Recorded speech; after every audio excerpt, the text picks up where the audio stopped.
Good morning friends, welcome back to our channel Riya struggle. आप सभी का आपके चैनल रिया स्ट्रगल में बहुत स्वागत है। मेरा नाम रिया है और मैं उत्तर प्रदेश के मऊ जिले में रहती हूँ और अभी मेरे स्कूल की छुट्टियाँ हो चुकी हैं, तो फिर आज से मैं अपना डे को प्रोडक्टिव बना रही हूँ। मैंने 30 डेज़ चैलेंजेस लिया है, जिसमें मैंने डे फर्स्ट का ब्लॉग डाला हुआ है और आज डे सेकंड का ब्लॉग है। और इस ब्लॉग में मैं आप सभी को पता है, जब आपका पढ़ाई करने में मन नहीं लग रहा होता है तो हमको 2 घंटे कम से कम अपनी स्टडी रूटीन को एकदम छोटा करके, एकदम फ्लैक्सिबल बना के हमको उसमें काम करना पड़ता है।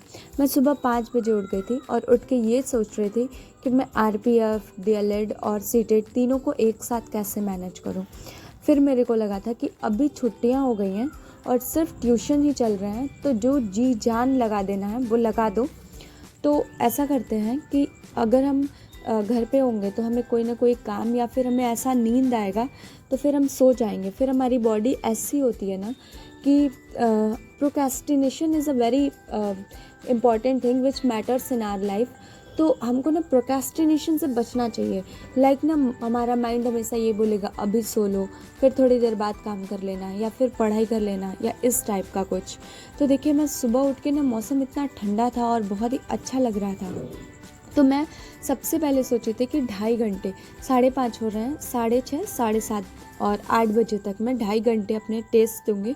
और उस टेस्ट में ऑफलाइन दूंगी। मैं यूथ पब्लिकेशन की जो मैं बुक मंगाई हूँ उससे मैं ऑफलाइन टेस्ट दूंगी। और उसके बाद मैं आ गई थी यहाँ पे, मैंने चाय पिया और यहाँ पे आ गई थी मैं टेस्ट देने के लिए। काफ़ी दिन से ब्लॉगिंग मैंने छोड़ी हुई थी, तो थोड़ा सा ऐसा लग रहा था कि हैबिट छूटी हुई है। बहुत सारी चीज़ें मैं कैप्चर नहीं कर पा रही हूँ, बट डोंट वरी, मैं जितना पढ़ रही हूँ वो ज़रूर मैं आप सभी को कैप्चर करके दिखाऊंगी। यहाँ पे मैं सीटेट का फर्स्ट मैंने पेपर 1 सॉल्व कर लिया है। और मैंने ऐसा सुना है कि पेपर 1 या पेपर 2 अच्छे से आप अगर चीज़ों को 2 से 3 बार प्रैक्टिस सेट बना लेते हैं, 8-10 प्रैक्टिस सेट, तो फिर आपके सीटेट क्लियर हो जाएंगे और इनफैक्ट अच्छे मार्क्स से होंगे। तो मैं ट्राई कर रही हूँ कि अब मेरे मार्क्स जो है वो 100+ आए। अगर मैं 100+ का टारगेट रखूँगी तो मेरे मार्क्स अच्छे आएंगे। तो ऐसा कर रही थी मैं कि मैं यहाँ पे एक प्रैक्टिस सेट मैं लगा चुकी हूँ और मैं टाइमर स्टार्ट करके अपना सेकंड प्रैक्टिस सेट सॉल्व कर रही थी। और सेकंड प्रैक्टिस सेट मैंने यहाँ पे सॉल्व करने में बैठ गई थी और मैं बहुत सारी ऐसी चीज़ें पढ़ रही थी कि बहुत सारे लोगों का कमेंट आता है कि यूथ प्रैक्टिस सेट में नीचे ही आंसर दिया होता है, तो उसमें हम लोग कैसे करें।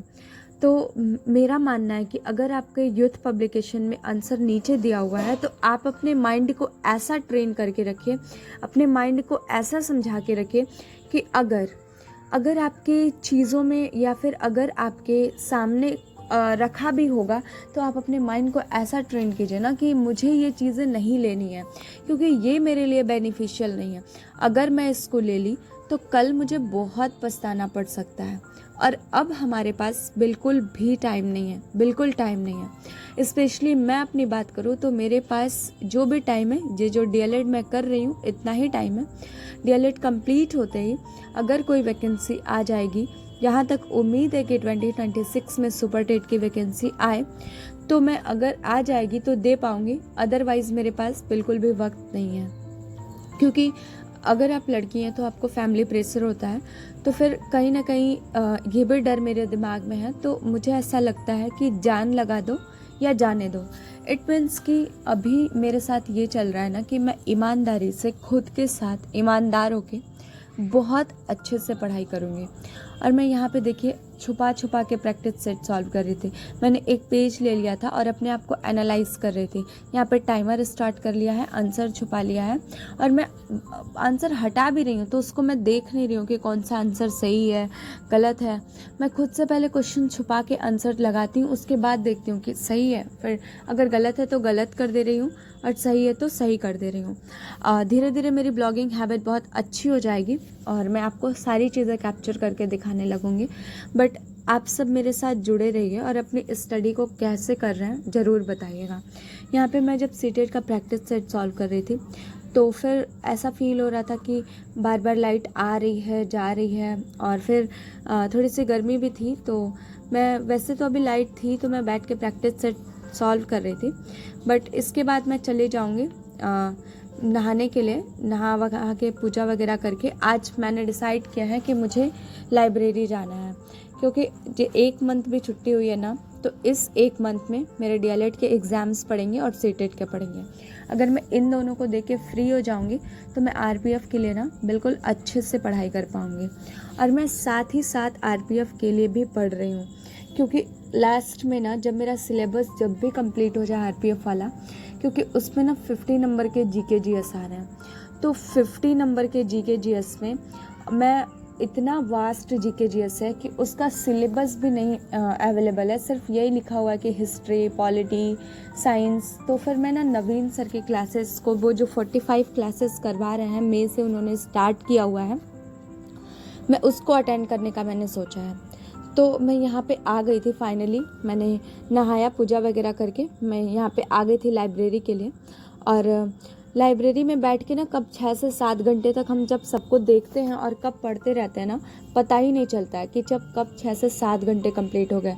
और जब मैं वहाँ से आ रही थी ना, तो ऐसा मन हो रहा था ना कि यार छूट गया। आज मैं लाइब्रेरी थोड़ा लेट से गई थी, क्योंकि आज मैं अभी डिसाइड ही नहीं कर पा रही थी कि कौन से वाले जाऊं, गवर्नमेंट वाले जाऊं या फिर कहीं फ़ीस जहाँ लगती है वहाँ पे जाऊं, क्योंकि मेरे घर के पास से गवर्नमेंट वाला भी पास में है और साथ ही साथ जो मेरा यहाँ पे प्राइवेट में जो लाइब्रेरी वगैरह है वो भी सब पास में ही पड़ती है।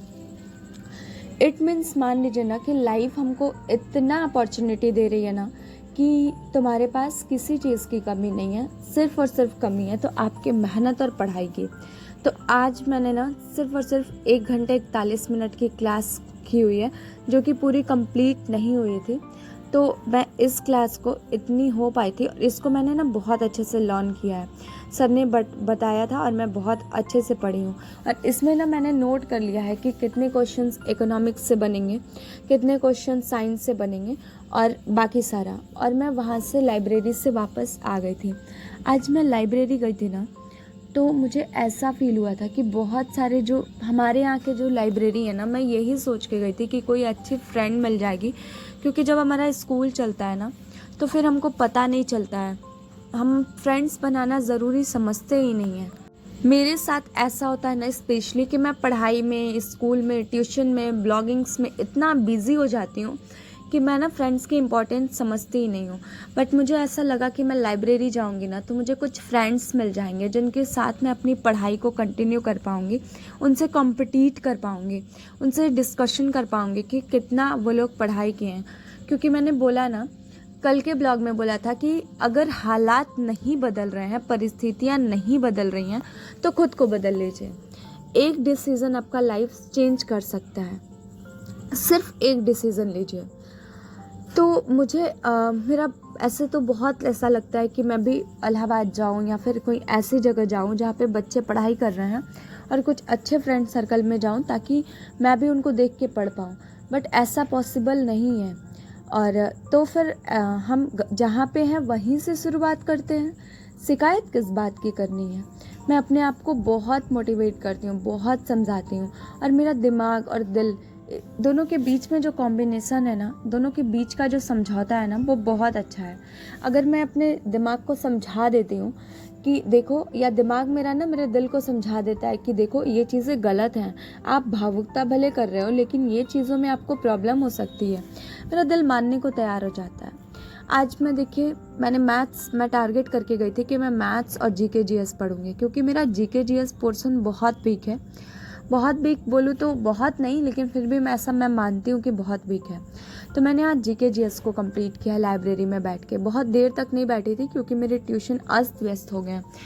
फिर भी आज मैंने अच्छी खासी पढ़ाई कंप्लीट की हुई है, क्योंकि सुबह उठ के मैंने टेस्ट दिया हुआ था और फिर लाइब्रेरी में जाके मैंने 3 से 4 घंटे पढ़े थे। बट मुझे आज जल्दी आना था, मैं 11:30 बजे के आसपास गई थी एडमिशन कराने, ये सब में मेरा 12 बज गया था और 3 साढ़े 3 बजे तक मुझे आना था, क्योंकि मेरे ट्यूशन वाले बच्चे भी आ गए थे। तो फिर उनको भी मैनेज करना था। बहुत सारे लोग कह रहे थे ना कि ट्यूशन छोड़ दो, फिर अपनी ना स्टडी को कंटिन्यू करो, क्योंकि पढ़ाई करने के लिए ना चीज़ों को छोड़ना पड़ता है, थोड़ा दर्द होगा। मैं उन लोगों से स्पेशली कहती हूँ कि एक बहुत बड़ी बात कि आप अपने माइंड को जैसा ट्रेन करेंगे आपका माइंड बिल्कुल वैसा ही वर्क करेगा, उसके अपोजिट में जाके कभी वर्क नहीं कर सकता। मेरे पास जब प्रॉब्लम्स आती हैं तो मैं अपने माइंड को ये सिखाती हूँ, मैं ये समझाती हूँ कि देखो, अगर इन प्रॉब्लम्स को एक्सक्यूज़ बनाने लगे तो फिर ऐसा दिन आएगा कि आपके बॉडी को बहुत पेन होगी, आप जिसमें रह रहे हो ना उस बॉडी को पेन होगी, और बॉडी को पेन होगी तो आपको भी ऑब्वियसली पेन होगा। मैं खुद को ये समझाती हूँ। तो ऐसा कीजिए ना कि दिमाग लगाओ, आने वाले समय में इससे भी बड़ी प्रॉब्लम्स आने वाली हैं, तो अभी के प्रॉब्लम्स को हैंडल कीजिए। और आने के बाद फिर मैं फाइनली ट्यूशन पढ़ाई एंड देन उसके बाद बर्तन वगैरह वॉश किए एंड फिर मैं बोल रही हूँ ना, मैं खुद को हमेशा स्पेशल ट्रीट करती हूँ। कोई आपको माने या ना माने, कोई आपको वैल्यू करे या नहीं करे, बट आपको अपने आप से खुद को वैल्यू करना है, आपको अपने आप को प्रायोरिटी देना है। मुझे चिप्स खाने का मन किया। मुझे कुकिंग में बहुत इंटरेस्ट नहीं है, हालांकि अभी है बट अभी नहीं है, क्योंकि अभी मुझे पढ़ाई करना है। तो मेरे टाइम सेट हैं कि मुझे इतने देर तक ही किचन में काम करना है। तो फिर मैं अपने लिए चिप्स बनाई। मैंने बोला कि अगर इन फ्यूचर कोई आपके घर आता है, आलू की बहुत ही क्रिस्पी चिप्स हुई है, मैं आप सभी को दिखाऊंगी। अभी मैं थोड़ा सा यहाँ पे सब्जी का तड़का लगा रही थी, सब्जी छौंक रही थी, हमारे यहाँ छौंकना बोलते हैं, कि जल्दी से ये भी हो जाए और मैं फटाक से रोटियां बना के फिर पढ़ाई करने बैठूं। क्योंकि अब मैं ना सीटेट वाला मैंने सुबह पढ़ा था, आरपीएफ के लिए लाइब्रेरी में पढ़ा था, और रात में मैं ना जो 9th-10th के बच्चों को पढ़ाती हूँ उनको मैं नोट्स बनाना था और उनके मैथ्स को सॉल्व करना था। बहुत सारे लोगों का ये भी क्वेश्चन होता है कि दी तीनों को कैसे मैनेज करें। तो तीनों को मैनेज कर सकते हैं अगर आप टाइम को डिवाइड कर दें।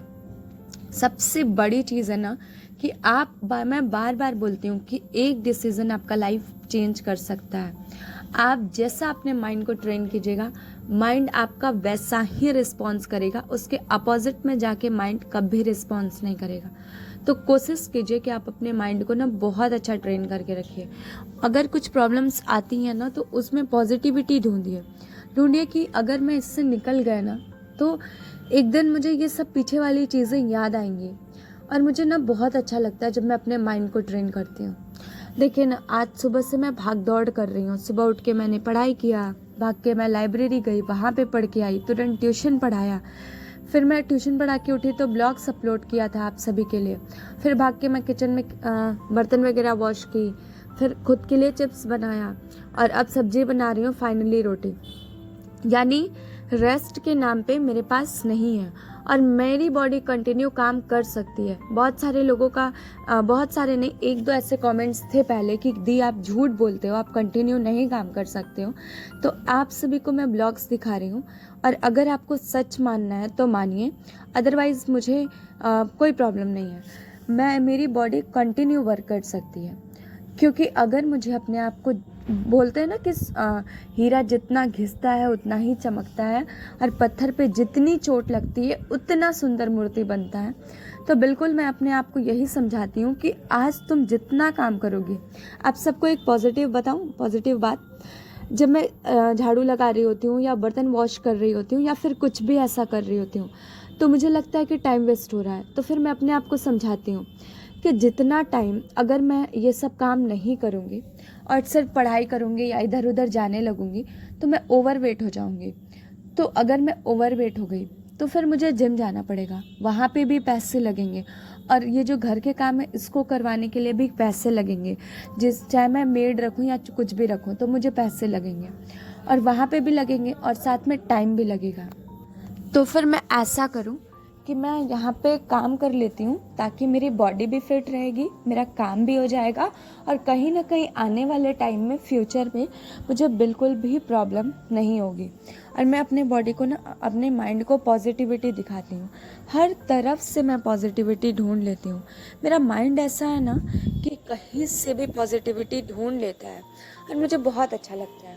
फाइनली मैं रात को भी आ गई थी, लाइब्रेरी से आने के बाद मैं वापस बैठ गई थी 9th-10th वाले बच्चों का पढ़ाई करने के लिए। तो यहाँ पे ना बच्ची अपनी कॉपी दे के गई थी कि मैम मुझे आपके नोट्स से बहुत अच्छे से समझ में आता है। तो मैं उसका ना नोट्स बना रही थी, क्लास 9th का चैप्टर 2 का, is matter around us pure.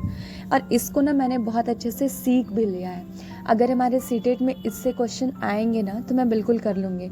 इस चैप्टर में मैं आप सभी को भी बताती हूँ। इस चैप्टर में सबसे पहले है हमारा solution, types of solution, homogeneous, heterogeneous, suspension solution से कैसे डिफरेंट होता है, और फिर कोलाइडल सॉल्यूशंस क्या होता है, टिंडल इफेक्ट क्या होता है, तो प्रॉपर्टीज़ है इनकी। तो मुझे ना बहुत अच्छे से सब रिवाइज हो गया है और मैं कल के ब्लॉग में आप सभी को मैथ सॉल्व करते हुए देखूँगी। और फाइनली पढ़ते पढ़ते मुझे रात के 12:30 हो गए थे और मैं फाइनली अब सोने जा रही हूँ। इसी के साथ ब्लॉग को एंड करते हैं, मिलते हैं नेक्स्ट ब्लॉग में। अगर मेरी ब्लॉग अच्छे लगे तो कमेंट कीजिएगा, लाइक शेयर सब्सक्राइब कीजिएगा और खूब पॉजिटिव कमेंट कीजिएगा और अच्छे से जुड़े रहिएगा। चैनल पे नए हैं तो चैनल को सब्सक्राइब कर दीजिए और अपना ध्यान रखिए, पढ़ाई कीजिए। और यहाँ पे देख सकते हैं आप 21 मई हो चुका है और